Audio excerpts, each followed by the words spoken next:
ये question JEE में 2024 में है और ये ग्रेविटेशन के चैप्टर से जो क्लास 11th में फिजिक्स से लिया गया। तो क्वेश्चन इस प्रकार है कि at what distance above and below the surface of the earth a body will have the same weight. तो पृथ्वी तल से किस ऊंचाई पर और किसी वस्तु का भार पृथ्वी सतह के से समान गहराई पर उसके भार के समान कब होगा, ये पूछा है। तो हमसे ये कह रहा है कि जैसे एक कॉन्सेप्ट है इसमें कि अगर कोई, ठीक है, कोई अगर पिंड है या कह ले कि अगर कोई पृथ्वी मान लेते हैं, ठीक है, पृथ्वी प्लैनेट है कोई, अगर हम इसके सतह के ऊपर जाएं, ठीक है, तो जी की वैल्यू घटती चली जाती है और जो कि जी डैश का जो फॉर्मूला है, या जी एच लिख लेते हैं हाइट पे, तो होता है जी अपॉन 1 + h/r का होल स्क्वायर। इस फॉर्मूला के बेस से वो कम होती चली जाती है, ठीक है। और अगर हम लोग नीचे चले जाते हैं, ठीक है, मान लिया यहाँ पे चले जाते हैं, तो फिर उसके जी का जो फॉर्मूला होता है, जी बराबर वो आता है g1 - d/r, ठीक है। अब क्या बोल रहा है कि कितनी ऊंचाई पर जाएं और कितनी गहराई पर जाएं, मतलब जो गहराई है, कह लिए कि एच या डी जो भी है, सेम होना चाहिए और उस पे जी की वैल्यू भी सेम आना चाहिए। ऐसा कब होगा कि जब जी की वैल्यू सेम आ जाए और वो हमको डिस्टेंस बताइए या वो हमको दूरी बताइए, ठीक है। Eight what distance above and below. तो ऊपर जाने पे चलिए हम मान लेते हैं कि एच ऊंचाई पे हम गए, तो हमारा कुछ जी डैश आया और वही जी डैश नीचे एच जाने पर भी आ गया। तो ऐसा कब होगा, चलिए देखते हैं। दोनों का जो जी है, जी ऑफ एच और जी ऑफ डी, वो हम इक्वल कर लेते हैं। जी ऑफ एच और जी ऑफ डी, बोला था भार इक्वल होना चाहिए, ठीक है। Will have the body of the same weight. Weight तभी बराबर होगा जब हमारा जी बराबर होगा, क्योंकि वेट जो होता है वो एम जी होता है। मास तो चेंज नहीं होगा, ऊपर या नीचे जाने पे मास कभी भी चेंज नहीं होगा, तो जी हमारा बदलेगा ऊपर जाने पे भी और नीचे जाने पे भी। तो जी अगर सेम हो जाता है तो हमारा वेट भी सेम हो जाता है।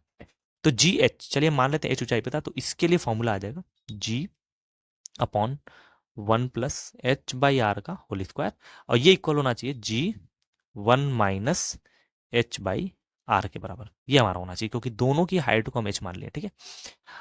अब क्या किया जाए, जी से जी हमारा कट जाएगा, ठीक है, और इस इधर जाएगा तो मल्टीप्लाई हो जाएगा 1 + h/r का whole square, 1 - h/r is equal to हो गया हमारा 1, ठीक है। अब क्या कर सकते हैं, इसको सॉल्व करना है हमको, एच की वैल्यू निकालनी है जो कि आर के फॉर्म में हमारा ऑप्शन भी दिया हुआ है। तो h/r यहाँ पे जो कि एक स्क्वायर है और यहाँ पे एक h/r का एक लीनियर है, तो इसको सॉल्व करना थोड़ा टफ है। तो ऐसा करते हैं, थोड़ा मैथ्स का इस्तेमाल करते हैं, h/r को हम x मान लेते हैं, ठीक है, क्योंकि h/r ही हमको पता है। तो h/r हमारा x आ गया। तो अगर x मान लिया जाए, 1 + x का whole square, 1 - x is equal to 1। इसको हम सॉल्व करते हैं, 1 + x² + 2x ब्रैकेट में 1 - x इज इक्वल टू 1। इसको भी मल्टीप्लाई करते हैं फर्दर आगे, 1 - x, ठीक है, इसका इस हो गया, +x² - x³ + 2x - 2x² बराबर 1। तो 1 से 1 तो यहाँ चला गया, ठीक है, जीरो हो जाएगा। क्या बचा, -x³। एक्स स्क्वायर में क्या बचेगा, एक्स स्क्वायर ये -2x² है तो -x² बचेगा, और माइनस, सॉरी, +x बचेगा बराबर 0 हो जाएगा। अगर हम यहाँ से -x कॉमन ले लें तो हो जाएगा x², +x -1 = 0।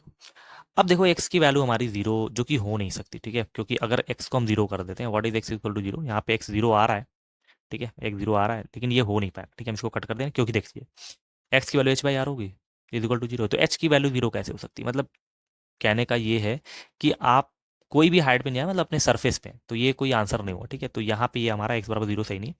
तो x² + x - 1 बराबर 0, इसको सॉल्व करना पड़ेगा। ये क्वाड्रेटिक है जिसको हमको श्रीधराचार्य रूल से सॉल्व करना पड़ेगा। तो फॉर्म आंसर क्या आएगा, x बराबर -b मतलब -1 प्लस -√b² मतलब 1, -4 ऐसी तो +4 हो जाएगा अपॉन 2a। हमारा आंसर क्या आ गया, -1 + -√5/2 आ गया, ठीक है। माइनस लेने से एक्स की वैल्यू माइनस में आ जाएगी, जो कि हम लेंगे नहीं, तो एक्स की वैल्यू क्या आ जाएगी, प्लस लेने पे √5 की वैल्यू प्लस लेना पड़ेगा, माइनस लेंगे दोनों माइनस हो जाएगा, जो कि वैल्यू पूरी माइनस में आ जाएगी, और एक्स की वैल्यू माइनस में नहीं हो सकती क्योंकि एच हमारा पॉजिटिव वैल्यू है। तो √5 -1/2 ये एक्स की वैल्यू आई। और एक्स था क्या, शुरू में देख लेते हैं, h/r, ठीक है, h/r था। तो h/r = √5 -1/2। अगर हम लोग r से मल्टीप्लाई करते हैं ऊपर ले आके, तो हो जाएगा √5r -r/2 के बराबर। तो ये हमारा आंसर हो गया, जो कि h की वैल्यू आ गई। मतलब h इतनी हाइट पे ले जाएंगे या इतनी गहराई, दोनों सेम है, तो हमारा वहाँ पे जी की वैल्यू सेम होगी, क्योंकि हमने जी की वैल्यू को दोनों को सेम शुरू में रख दिया था। तो जी की वैल्यू ऊपर जाने पे और नीचे जाने पे बदलती है, कैसे बदलती है वो देखा गया था कि अगर ऊपर जाएगी तो इस फॉर्मूला से बदलेगी, G upon one plus H by R का होल स्क्वायर, और अगर नीचे जाएगा तो जी की वैल्यू चेंज होती है, G one minus D by R. दोनों जी को सेम किया गया, फिर एच बाई आर को हमने एक्स माना, बाकी अपना जो मैथमेटिक्स लगाया गया, क्वाड्रेटिक इक्वेशन को सॉल्व किया गया, और सॉल्व करने के बाद हमारा एक्स आ गया। जब एक्स की वैल्यू आ गई तो हमने एक्स की वैल्यू को पुट किया एच बाई आर, तो एच बाई आर रखने पे आर को मल्टीप्लाई करके एच की वैल्यू निकाल ली गई। तो ये हमारा आंसर हो गया कि कितनी ऊंचाई या कितनी गहराई पे जाया जाए तो हमारा जी की वैल्यू सेम होगा। तो ये हमारा आंसर आ गया root five R minus R by two, जो कि ऑप्शन नंबर चेक करना पड़ेगा, मतलब ऑप्शन नंबर देख लेते हैं, वन तो नहीं सही है, टू नहीं है, थ्री सही। तो root five R minus R by two के बराबर होगा। तो ये हमारा क्या हो गया, ये हमारा हो गया फाइनल आंसर हो गया। तो ये सवाल था जिसमें दोनों जो जी था, जैसे हाइट पे जाने पे और डेप्थ में जाने पे, इन दोनों जी का इस्तेमाल करके ये सवाल को हल किया गया था। इसके पहले के जो दो सवाल थे उसमें अलग अलग था। एक क्वेश्चन था जिसमें ऊंचाई पे जाने पे जी की वैल्यू या भार का मान पूछा था, और फिर एक सवाल था जिसमें गहराई पे जाने पूछा। दोनों काफ़ी सिंपल था, बहुत ही बेसिक था, बहुत ही ईजी था। ये सवाल थोड़ा सा ट्रिकी और टफ में आ सकता है, मतलब मीडियम का सवाल है। और ये सवाल नीट में आने का चांस थोड़ा कम है, क्योंकि इसमें इतना क्वाड्रेटिक लग गया है, और ये सब सवाल नीट के लेवल में नहीं आ सकता या नहीं आएगा, का चांस कम है। लेकिन जेई के लिए बहुत ही इंपॉर्टेंट सवाल है, ये एक मीडियम सवाल करना ज़रूरी है। इजी तो करना ही करना होता है, लेकिन मीडियम को करने के बाद आपका जो है रैंक काफ़ी अच्छी हो जाएगी। तो मीडियम सवाल करने से ही आपका सिलेक्शन होगा, और इजी तो होना ही होना चाहिए। तो फिलहाल इस क्वेश्चन का जो आंसर आ गया वो root five minus R by two आ गया।